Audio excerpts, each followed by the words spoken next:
So I've messaged people from primary school. I've messaged third cousins. I have messaged people who have dog sat for me once. I have messaged people I've gigged with. I've messaged people I've gigged for. I've messaged people who have gigged for me. I've messaged people who haven't. I've messaged people I've never met. I have lost every ounce of my dignity because every so often I seen a number that was quite close to mine.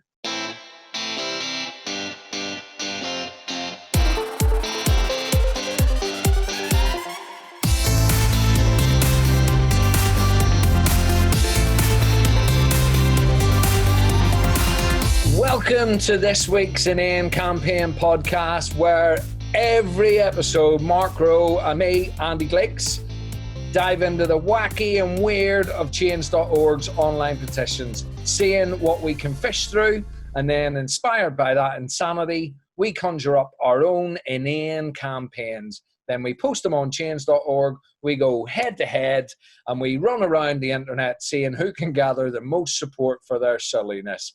And it has been a week. Mark, how are you? I don't think it's an exaggeration to say that this has been the most frustrating week of my life. I am absolutely broken this week. We started this podcast as what should have been a little bit of fun that we thought was going to be entertaining and amusing for us to battle against each other and just see who could get the most votes. And it has turned into a war of attrition. This week was absolutely crazy. And I am done. I am completely spent. I am not happy with it. Do you know what, mate? I completely agree. I have got no energy left. Where about 3 weeks ago, we were dealing with numbers like 6 and 2. And we are now, and without giving the game away here, we are now in silly numbers. We talked about reaching 50 last week, and we're well past that. And it's absolute insanity as to the hustle that you and I have both been through in order to try and achieve what is essentially pointless. Do you remember what happened at the beginning? Because we both started putting the campaigns out there. Literally on day one, I suddenly went ahead to 30 signatures on the petition, and you were sat there on 10 going, what's going on here? What have you done here? Why has that happened? And then I must have got complacent or something, because all of a sudden you'd caught me up, then gone ahead, and then we spent the whole of the rest of the week with me nearly catching you up, then you getting away, then me overtaking and thinking that I was well ahead. It's been the most stressful week of my life, I think. And, you know, you and I are both married, and we know what wedding preparations are like, and this has topped it and then some. The thing that I need to ask you before we get into anything more is, where did those 30 come from that overnight? Because we went to bed, not together, we went to bed. We went to separate beds in separate towns and separate houses. And on Thursday morning, you had 30 people signed. And I was like, I lost my mind because none of us had had 30 before. And I was reading your WhatsApp messages going, what does he mean it's overtaken Joe Exotic? I don't understand. What? And then I was like, I looked at the numbers and I was like, oh, he means it's got more than my Joe Exotic. Now it's got more than the EU campaign. And I was like, I was sort of bleeding out my ears because I could not understand how you got so many votes overnight. Can you tell me where they came from? Yeah, I can, but you're not going to like it. Mate, we're already in amongst it this week. I don't think I can take any more surprises. No, I can take surprises. It's just that surreal a week. You said that we're not allowed to put any money into our campaigns, and I fully agreed with that. And I was not interested in paying for any signatures whatsoever. What is also a feature of change, and I have to say, before we go any further, I did not ask for this, is that the people who sign your petition can also put money in, and then Change will spread the word a little bit more and you get a few more signatures. So I received a very nice message from somebody who you know very well, who had also signed your petition, and they said, I've also bunged a couple of quid into it to help get you on your way. And it did, like straight away, that £2, it was only £2, but that £2 propelled me from nothing to 30 in an instant. That is £2 well spent by, I'm pretty sure I know who it is. I'm pretty sure. Fair play. That somebody did that late in my campaign, and I think it was when I was up into the 70s or 80s, and I messaged them and I said, look, can you help us out here? And he went, absolutely, help you out. Yeah, I've bunged a bit of money. And I was like, why would you do that? But just to be absolutely clear, we are not asking anybody to put money into the petitions. Please do, though, share the petitions. That costs you absolutely nothing. Share them, spread the word around, put them wherever you want to, and please do encourage other people to join in the fun. Because although we're saying it's been stressful and horrible, it's also been a bit of fun this week. Yeah, it has been. It's been ridiculously competitive, like you said, and that has been fun, but it has also been really stressful. I know I said a couple of episodes ago, 2 or 3 episodes ago, I've run out of friends. I mean, I was joking then. I'm not joking now. I have absolutely run out of friends. Every time I closed in on you, every time I got within 1 or 2 votes or 1 or 2 signatures, you would move off again. And I was thinking, where are all these people? He told me that he didn't have anybody else to ask. Do you know what it felt like? You know, if you've got a cat, and there's that little game where you pull a bit of string, and every time they go to grab it, you pull it away from them. And it's really cute and fluffy. Well, I'll tell you something. It's not cute and fun if you're the cat, right? Don't play that game, because the cat is miserable watching this happen, as every time they get a little bit close to it, somebody pulls it away. Basically, what I did was I went to Facebook Messenger, and I've got quite a lot of Facebook friends, and as we all know, there's different qualities of friend, isn't there, on Facebook? But I have exhausted every single one of those categories of Facebook friends in order to try and message them and get more signatures. What I really like about what you said, by the way, is that people now listening to this will be able to work out by when you message them in the week which category of friend you regard them as. Trust me, they will, after my message and how desperate I was, they do not want to hear anything more from me ever. They will not be part of this podcast audience. They will unfollow me for good. I've messaged people from primary school. I've messaged third cousins. I have messaged people who have dog sat for me once. I have messaged people I've gigged with. I've messaged people I've gigged for. I've messaged people who have gigged for me. I've messaged people who haven't. I've messaged people I've never met. I have lost every ounce of my dignity because every so often I seen a number that was quite close to mine, and I freaked out, and I went back to the list, and I went, okay, more dignity will get put through the shredder. Last night, when you were creeping up, I was like, I'm sure I've got them now. And again, your numbers start creeping up, and you were about like 2 away, and it was like 98, 96 at one point. And I was desperate to get the 100 first. So I put who's up on Facebook on a status update, and some people went, oh, I'm up. I was like, you've got mail.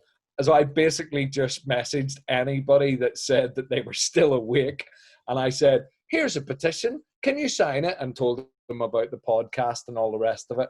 And that's how I got to 100 overnight. I have also had very little sleep. So if I start getting very frazzled and very weird on this podcast, even weirder than normal, that is why this competition has broke me.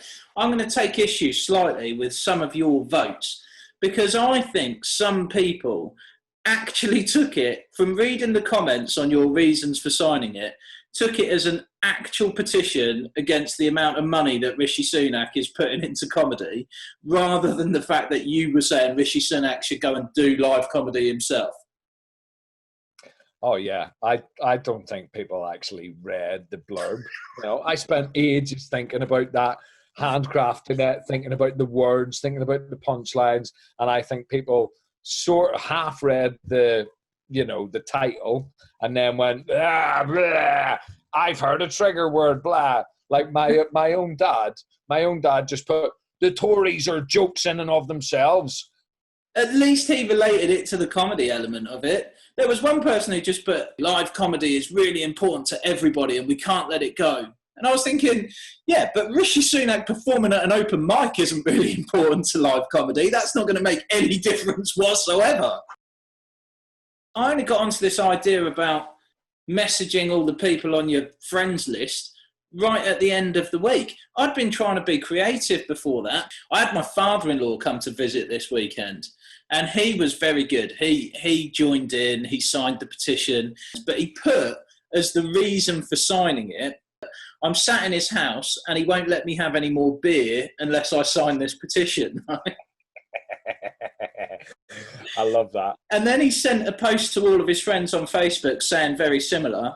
So I jumped on that. I just put a comment underneath saying, I've now given him a beer because he signed it, but he's so into this that he's also said he will buy a pint for any of you who also join in and sign the petition. I've got about a dozen of his mates who are now owed a beer off him because I wrote a comment on it. I don't want to get into the metrics this week like I have done in the past. I'm not talking about ratios and stuff like that. But you have an insane amount of views on your petition. You have got something like 5,000 views of your petition. Where did you put it to get that many views? I honestly don't know. I have no idea what happened with that because it happened quite suddenly as well. It wasn't like that was steadily building all the way through. It just jumped up. I also went through some of your petition signatures, and there was lots of international signatures. The first 40 or so were all UK, but then it went like Brussels, Jersey, Tunis, Russia, Hungary, Tel Aviv, Serbia, Cork, Australia, Tallahassee, Sao Paulo. It sounded like the insane itinerary of a drug lord.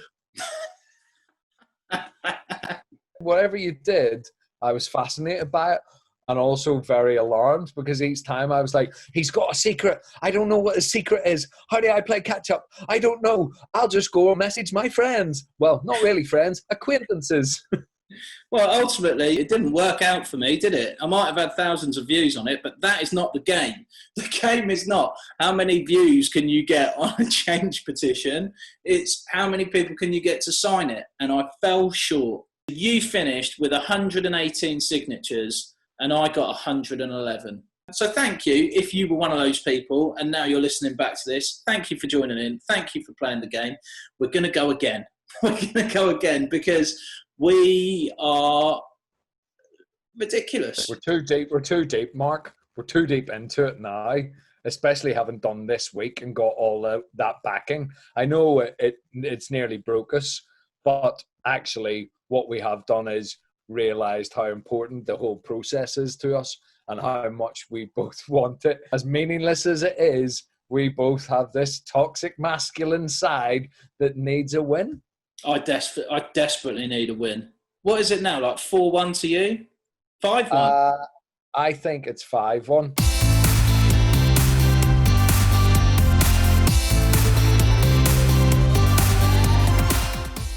Well, that's too late. Somebody's just sent me a message saying, I've just signed your petition. Yeah, cheers. Two of them. Perfect. What would happen if you pulled level during the recording of this podcast? I don't think you should offer that. Otherwise, we will be here until 3 o'clock in the morning while I sit desperately trying to drum up further support. If it helps, neither of those that have messaged me saying they've done it have just shown up. So they probably need to check their emails. That is a thing, though, just again, for anybody listening, if you are going to support these campaigns, please do check your emails. Change have a real habit of emailing to verify your email address, and that email could well go to your junk or your spam. So I think it'll only be the first time that you do it. I'm not 100% sure on that, but please do check.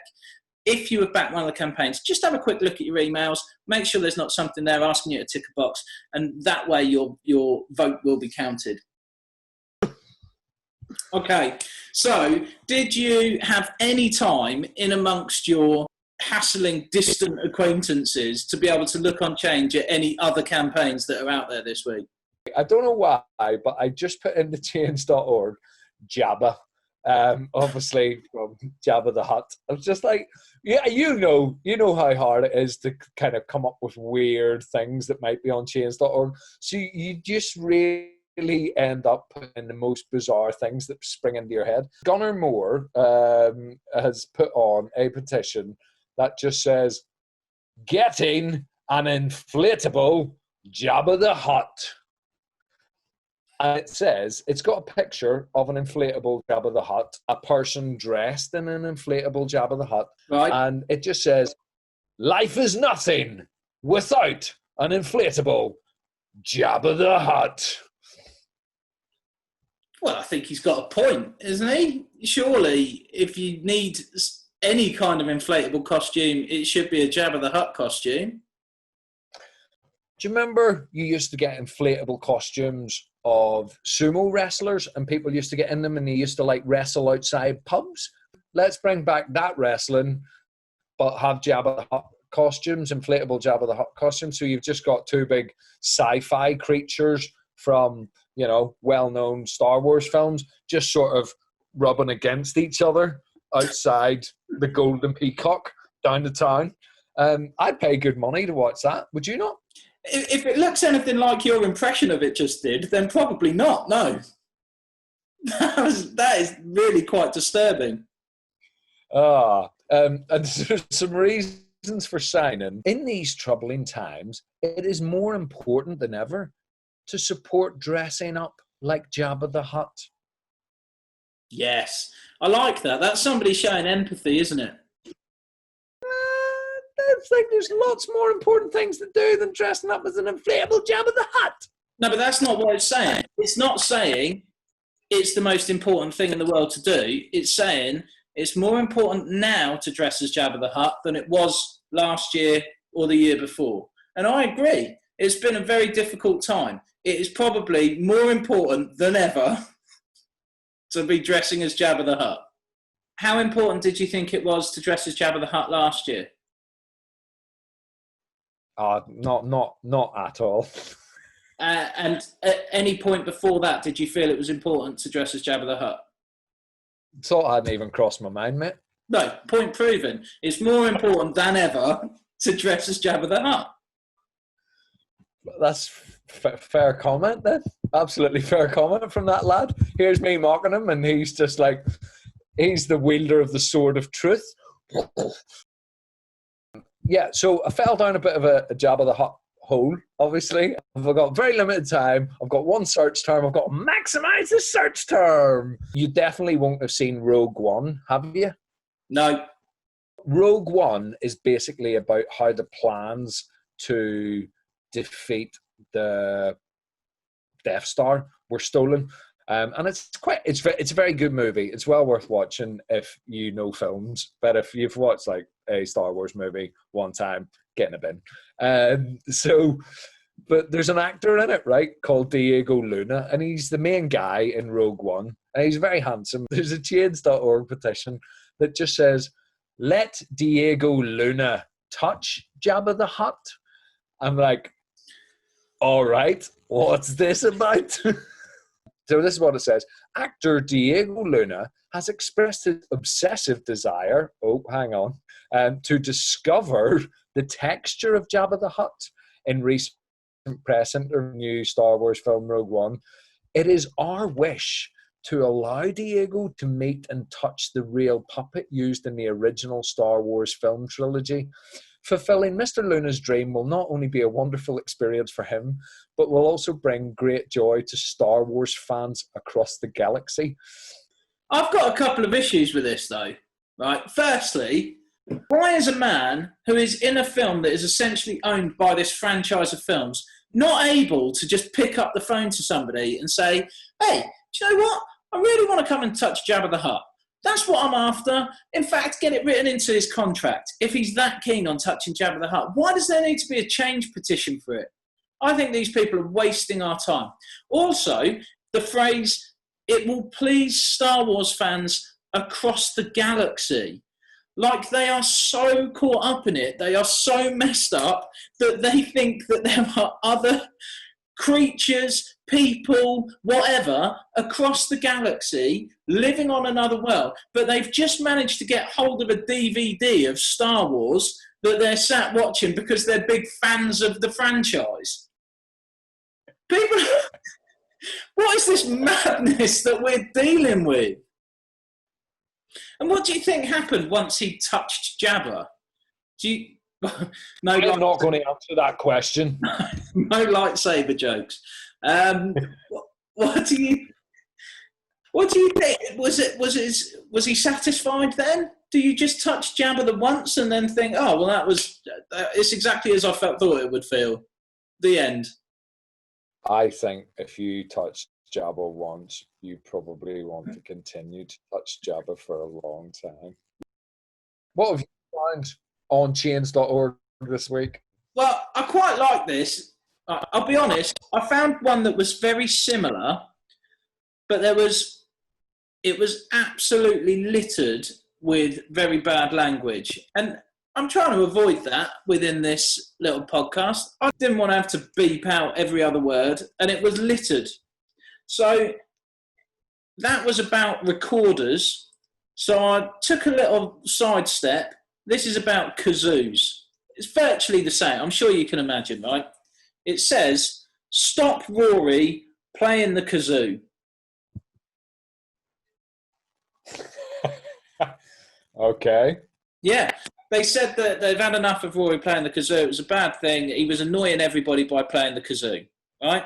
These are the reasons for signing from virtually everybody that signed. I think everybody put a reason. Rory needs this help. I thought that was all right. I thought that was quite compassionate, to be honest. This one, not so much. Rory is upsetting as a human being. Rory stole my kazoo one evening and this addiction began. Please, please help. Now, here's the thing.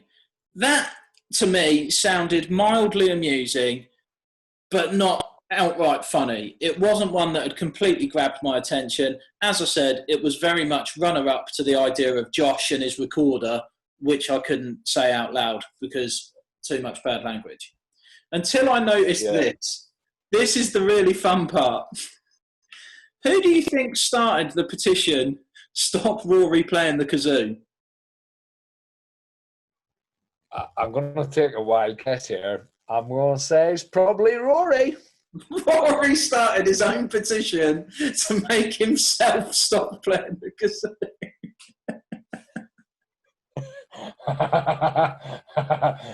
That is a man. Absolutely zero willpower. I did write a joke once, but my daughter told me that I couldn't do it because I thought it was really funny. You'll spot the really tired structure to this joke as well. I thought it was really funny that I discovered that the day after National Holocaust Memorial Day is National Kazoo Day.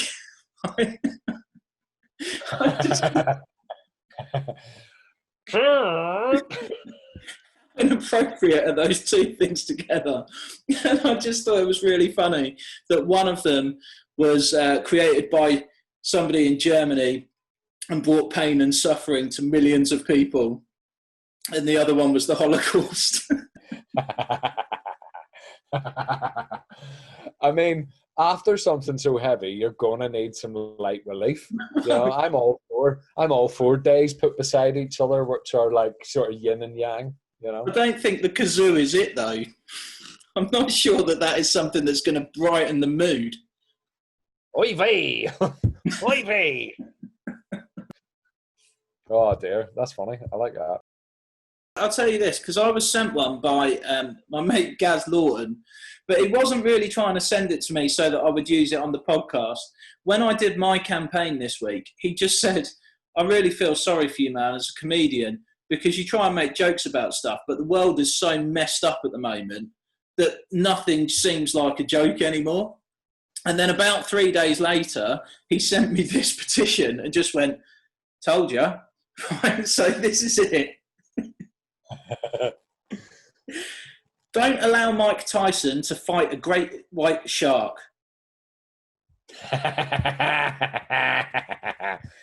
I mean, you know the way I was going to pay good money to see people wrestle as Jabba the Hut? My money's just been doubled for that contest. Yeah. Well, apparently it's happening. Apparently it's happening on the Discovery Channel in America, right? How that boxing match works, I have no idea. Underwater boxing between Tyson and a great white shark. Now, as an animal lover, this person does not want that to happen, right? But this was a genuine part of the description. Some might say it's no different than boxing, but there cannot be consent from the shark. So we have to assume the shark would rather not be punched.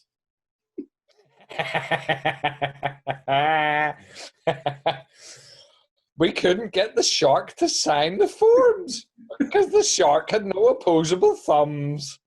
To be honest, my money's on the shark anyway, because unless they're fighting on land, in which case Tyson has a very obvious advantage there, my money is in water very much on the shark.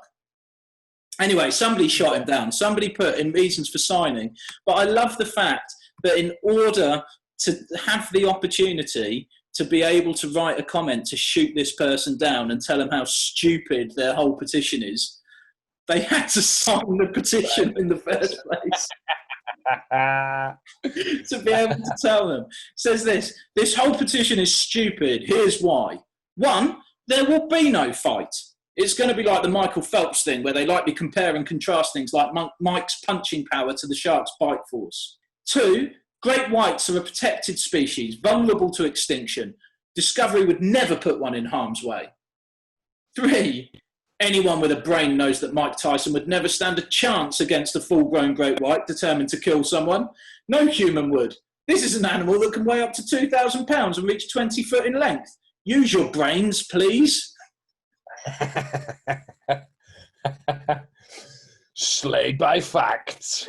Yeah, absolutely. Loving the scientists coming in saying, you might be an animal lover, but you clearly know nothing whatsoever.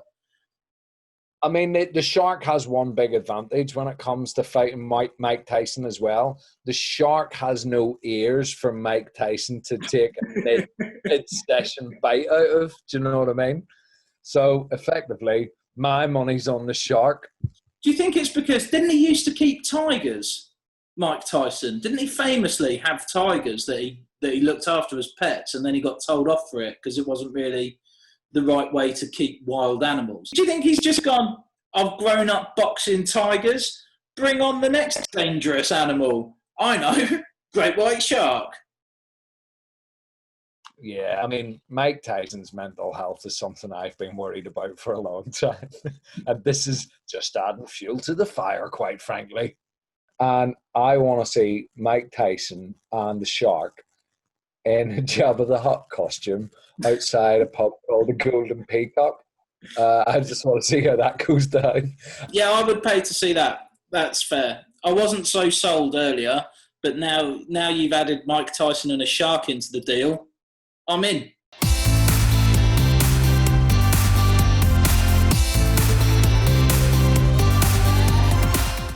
Have you got any that you've ruled out this week? I do. I've had quite a lot of ideas this week. This wasn't my idea. This was my wife's idea. And I just thought, well, we're married. That's my idea, really, isn't it? So she wanted to change I'm a Celebrity, Get Me Out of Here into a kind of Hunger Games Battle Royale. Nice. Who would you have on it? A lot of the British royal family, absolutely. I would also have Jeremy Clarkson on there. Can we chuck Katie Hopkins in? Well, you know, she's banned off Twitter, so we got to give her something to do. So bung her in there. Piers Morgan has sort of clawed back some self-esteem, some public kind of backing after his solid performance during lockdown. So we'll park him. He can go on the subs bench just in case. Who else would you put into a battle royale? Well, politically, I would put quite a few of the Tory cabinet in there as well. Who else would I put? Who else? I can't really think. I'm so drained from this week, Mark, that I don't know who exists out in the realm of celebrity. So what you mean is you've stolen your wife's idea, not really thought it through properly, and then just come on here, thrown it out there without actually giving it any kind of consideration whatsoever. That's about the size of it. Yeah. Good. Yeah. Good. Well, I'm glad we've got to the bottom of that. Good. Yeah. Any others? Any others? What else did I want to do? I think there's a real problem with reading. You know, kids nowadays, none of them are reading, are they? And they're like, why would I read? I can just watch the film. Or if you're Mark Rowe, don't watch the film either. Just live in ignorance. But I think reading itself and books they basically need a new marketing campaign, don't they? Because everything can be repackaged and sold now as something else. I think we should rebrand books as extreme cinema of the mind. Kids are like into interactive experiences, and they like kind of everything being all wow and amazing. It's like you're getting served the answer on a plate with the film. What is more interesting than going into the computer architecture of your brain and having things conjured up from the grey matter within your skull and seeing it live in your head? I think I've just experienced what it's like to be sat in one of your lessons at school. And it's quite terrifying. It's quite an awful experience. Kids do definitely just want the answers, don't they? I find it so frustrating at work when you try and get them to share ideas and thoughts and they just look at you. Sometimes they actually just say it out loud. Sometimes they actually go, yeah, but what's the right answer? It doesn't have to be always a right answer. When you're talking about creative things, when you're exploring different options, different ideas, different interpretations, you can come up with all sorts of different things. It doesn't have to be one thing that fits in a box neatly as an answer that you can write in 2 sentences, ideally that the teacher has written down and used big words in that you can then lift and put into your exam paper. Very, very frustrated. So maybe if we had the extreme cinema of the mind, maybe we'd be able to get kids to think a little bit more for themselves and not just want all of the answers given to them on a plate, as you were saying. I love reading, and I just love the fact that when I read, I can picture everything in my brain, and I can see the people. I've given them faces. I know I've given them the set. All right, I'm being helped by the author, but I fill in the gaps, and me plus the author equals the extreme cinema of the mind. And I just love that. Let's rebrand books because that's cool. That's cool that your brain can go, look, there's a stage, there's a set, there's the people, there's the hair. Get on it. So how will that work with, because I worry that as much as I think you're clearly very passionate about this idea, or at least just going extreme cinema of the mind, which you seem to enjoy equally to actually reading, Aren't we probably going much more the other way, though? So with ebooks, how long before ebooks start becoming animated books that you press a button and you see the scene play out in front of you? You know, we're going in completely the opposite direction to what you want to do. Yeah, I mean, that's why I put it on the subs bench, because I just don't think it's going to get any traction.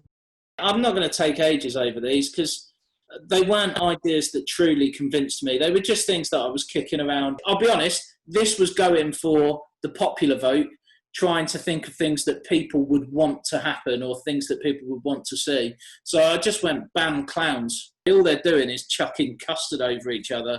Or it's not even custard, is it? It's shaving foam. It could be squirty custard.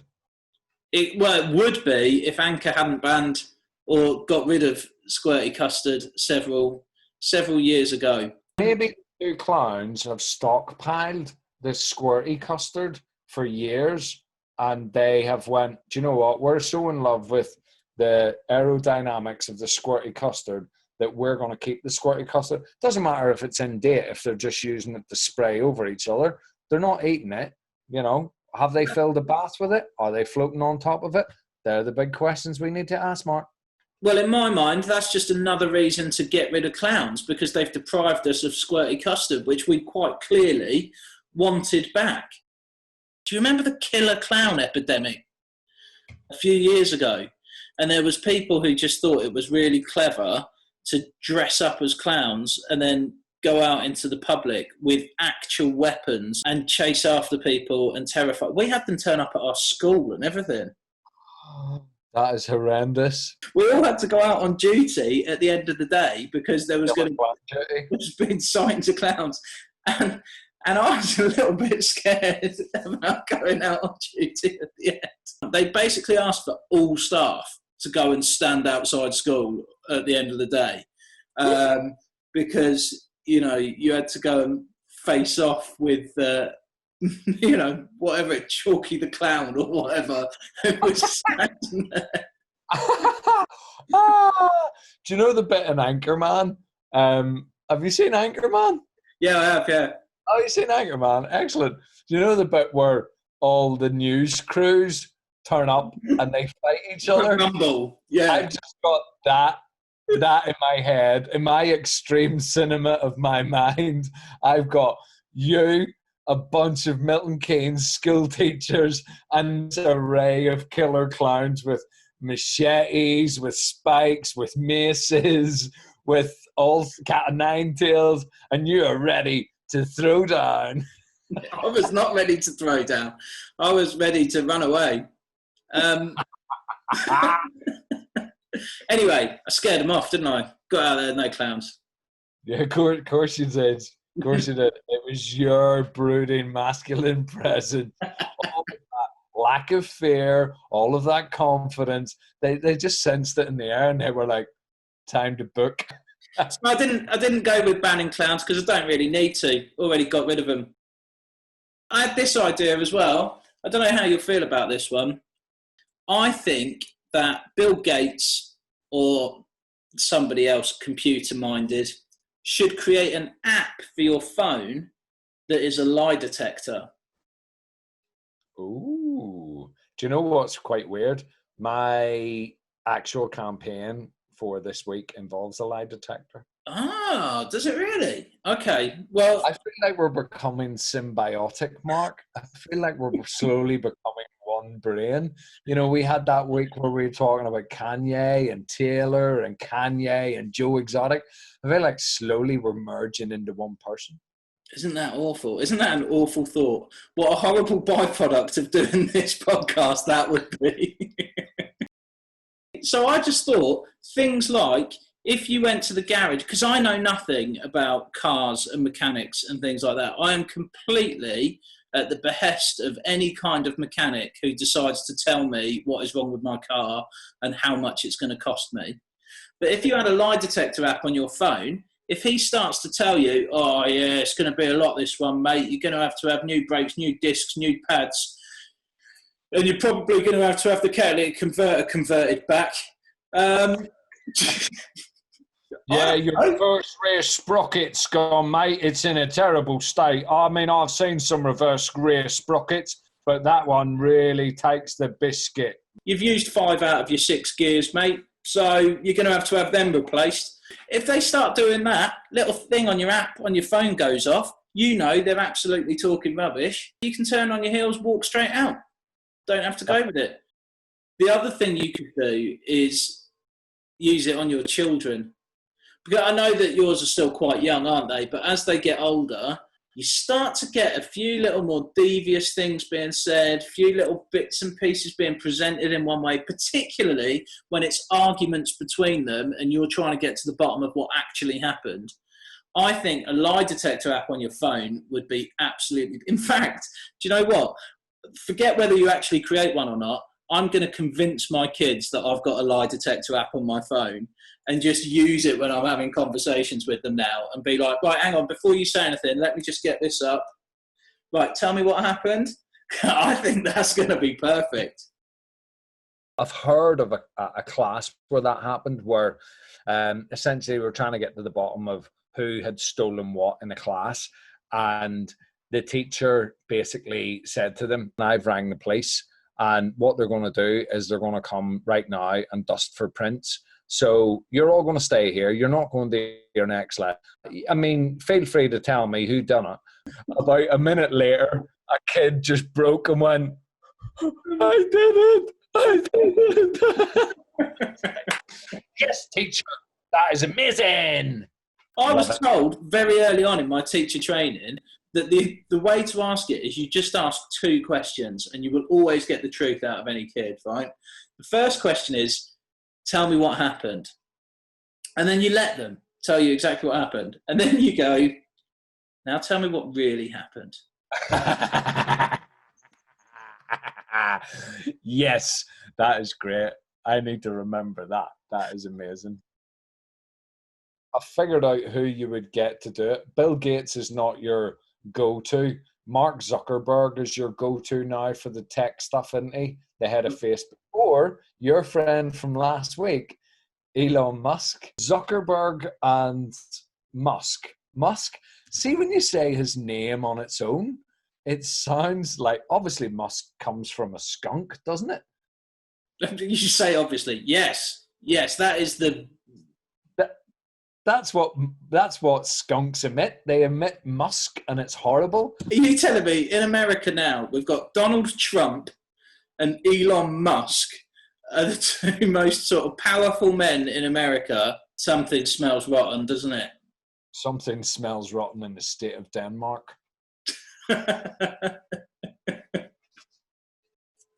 There's a literary reference for you. If you're for the cinema of your mind. You're getting it. I love the fact that you're getting into it now.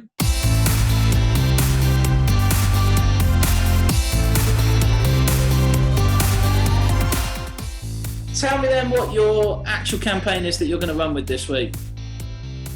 And I feel like I'm starting to get into a bit of a rut with these campaigns. I keep bringing back sort of political figures or political campaigns. I've gone for another political thing. I don't know why. It must be the angry political firebrand in me. My subconscious is going, fix stuff. Fix the stuff that's wrong. What I want this week is I want Donald Trump, he of the smelliness, I want him to wear a permanent lie detector. Okay, yeah, that would be quite handy, wouldn't it? Is it going to be battery powered? Because I think you're going to get through a fair few batteries. It's going to be going off quite a lot, isn't it? Absolutely, mate. I've written a very short blurb this week. I'm tired. I'm very tired. Okay. You know, we've both been put for our paces. This is literally 4 sentences long. Trump to wear a permanent lie detector. Let's see what's really fake news. Although there might not be enough trees in the entire Amazon rainforest for the printouts from this.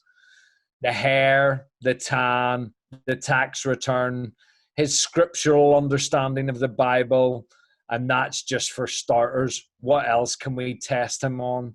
Every time he opens his mouth, you'll just hear the ink cartridge shoot across, ready to print another high peak, he'll probably just start sending his press secretary. We can get one for her too. Genuinely, you say that you haven't really put the time in. I am very worried by that you are going to have 6-1 off the back of it, because I think it is something that people will want to see.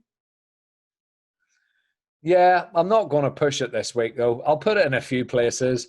I'm not going to message my friends. I'm not going to have a week off. I mean, I'm going to do the stuff. I feel like if I got strapped to, never mind a lie detector, if I got strapped up to like some sort of blood pressure monitor right now, after the week that I've had, mine would definitely be showing peak after peak after peak.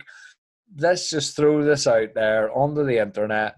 Who knows? It might get some traction. Hopefully it does. Oh, well, that's wonderful, isn't it? Because now what you've just said there is, if you lose this week, it's because you didn't try. If you win this week, then I've lost against somebody who didn't try. Oh, mate, that's the greatest move of all, isn't it? I didn't even think about that. It's like, I've pulled the rug out from you from the start, really, haven't I? You've just killed me. I'm almost obliged now to say, yeah, I'm not going to try either. I can't be bothered this week. I'm definitely not going to put any effort into this at all, because I don't really care whether I win or not. No, try this week, mate. You try. Why don't you actually put some effort in, Mark? Why don't you actually try to win? No, I didn't mean that either. Come on, I don't. I'm just so tired. I don't know what I'm saying anymore. It's just whatever. What's yours? Come on, let's hear it. What's yours? All right. Okay, I'm going to go with my usual. I'll read you the blurb before I tell you what it actually is. Okay? Cool. For the last few years, Big Ben has stood tall but silent, like one of those guardsmen at nearby Buckingham Palace, whilst some mind-numbingly expensive restoration work has been carried out. Work that is rumoured to have cost nearly as much as the restoration carried out on Joan Rivers, Michael Jackson and Priscilla Presley combined. Perhaps understandably, some people in this country were not best pleased and considered this an expensive waste of money. So I have an idea to alter the restoration plans just slightly in a bid to appease everybody and put a smile back on more faces than the 4 at the top of the tower. Why not make Big Ben the world's biggest cuckoo clock? This would be both a tribute to one of the best imports to come from our European neighbours, and also a bit of fun to keep everyone entertained when the clock strikes. The opening sequence of the news at 10 would be much more exciting if a giant bird popped out the clock face and majestically spread its wings over the Thames. Doesn't have to be a cuckoo either. We could make it a swan or an ostrich or Rodhull's emu. Finally, it would be a reminder of just how cuckoo everyone has gone over the last few years with Brexit, and bring the country back together as we fly into the next few years with a much more united front. That's great, mate. I do like the idea, and I think it's very fitting, the idea that on the hour, every hour, there's no greater symbol for modern Britain right now in 2020 than possibly something coming out and it's emu from the 1980s and someone's got his hand up the bird's backside to go squawk, squawk. I don't think you should have actual Rod Hull though, because he's not very good with heights. No. We can have a stand-in Rod Hull, different people. Maybe it can be a celebrity. No, maybe it can be like a competition thing. Maybe every day somebody new can be taking up Big Ben to be the operator. The bird. I do think it will bring that cohesion back that we need. People, put a smile on the face. There's a clock in Milton Keynes shopping centre that's got a huge frog attached to it, and on the hour, it might not be on the hour, it might be every 15 minutes or something, there's a golden ball that rolls across when it strikes the 15 minutes, and then it rolls back across, and when it gets to the frog comes to life, music starts playing and bubbles come out of the frog, And it is the most exciting thing that children have ever seen in their life. They all gather beneath trying to catch the bubbles. And all I'm saying is we could bring that on a much bigger scale to the whole country, that kind of magnificent idea, but with a bird. I think that might be the most depressing thing I've ever heard. Here's a little confession then. Do you remember that conversation that we had with John Pearson? Yeah. And he was like, well, Andy messaged me, you didn't message me. So I messaged him and said, here's the campaign for next week. Please sign it now so that I can tell Andy when we're recording the podcast that I'm already ahead of him. And he was like, yeah, of course, mate. Done. So there you go. I'm already got the lead on you. So we will go and we will put these campaigns on Change, and then we will go and fall asleep somewhere. But we will put the campaigns out there. You might even get a little message from us asking you to back it. If that is the case, then please do, so that we don't have to burn any bridges that we have remaining or lose any more shred of dignity that we have left. And we'll do this again next week, Andy. Catch up and then find out who was the winner. Spoiler alert, it'll be Andy.